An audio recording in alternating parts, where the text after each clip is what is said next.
Thank you. Thank you. Thank you. Thank you all.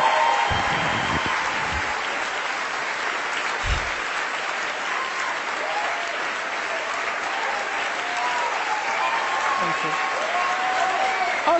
Okay. Thank you, Reese. In 1964, I was a little girl sitting on the linoleum floor of my mother's house in Milwaukee, watching Anne Bancroft present the Oscar for Best Actor at the 36th Academy Awards.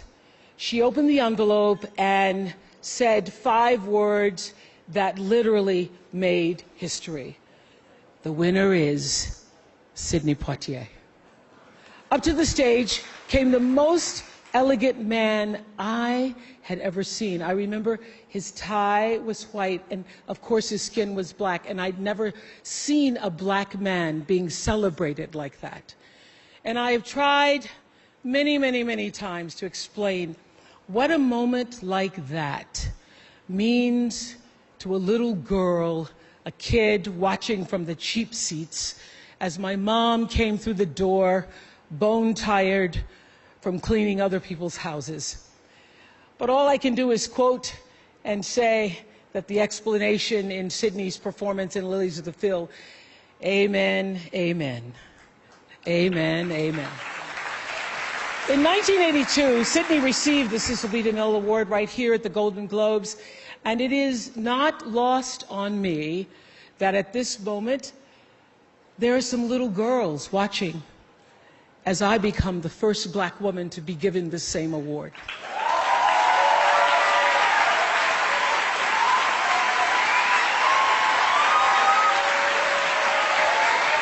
It is an honor. It is an honor, and it is a privilege to share the evening with all of them, and also with the incredible men and women who've inspired me, who've challenged me, who've sustained me, and made my journey to this stage possible. Dennis Swanton, who took a chance on me for AM Chicago.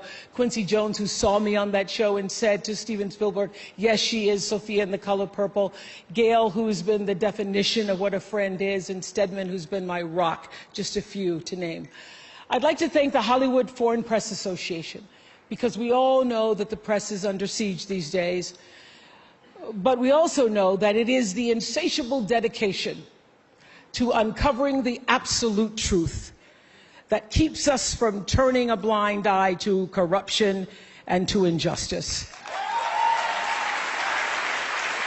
to tyrants and victims and secrets and lies.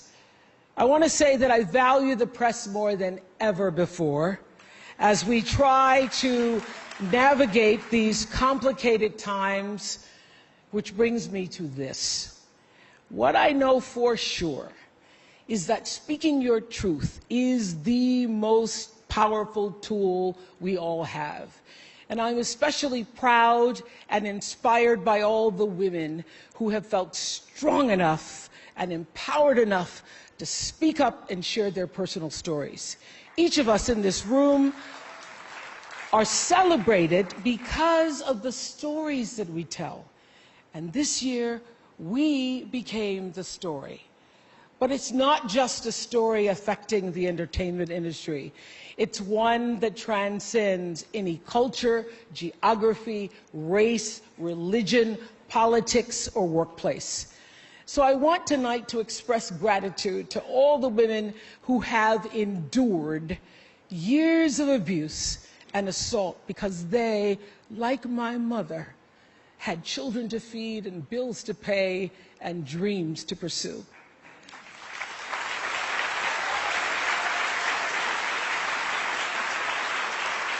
They're the women whose names we'll never know. They are domestic workers and farm workers. They are working in factories, and they work in restaurants, and they're in academia and engineering and medicine and science. They're part of the world of tech and politics and business. There are athletes in the Olympics, and there are soldiers in the military. And there's someone else, Reese Taylor. A name I know and I think you should know too. In 1944, Reese Taylor was a young wife and a mother.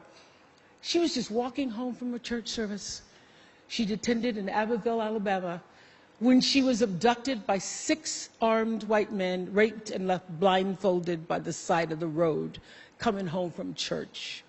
They threatened to kill her if she ever told anyone.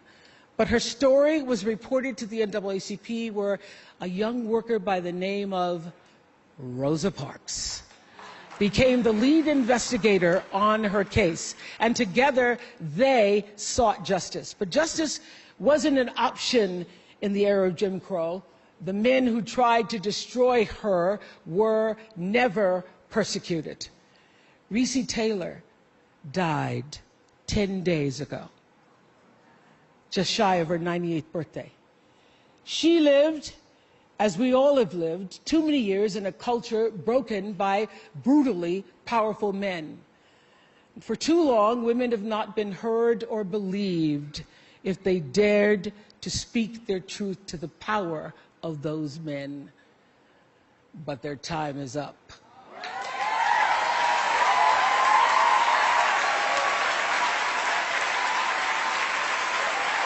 Their time is up.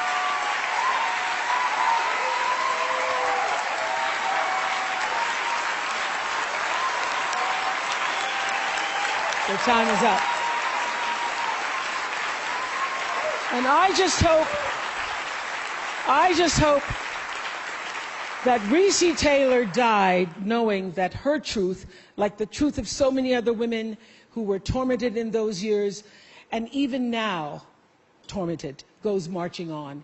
It was somewhere in Rosa Parks' heart almost 11 years later when she made the decision to stay seated on that bus in Montgomery.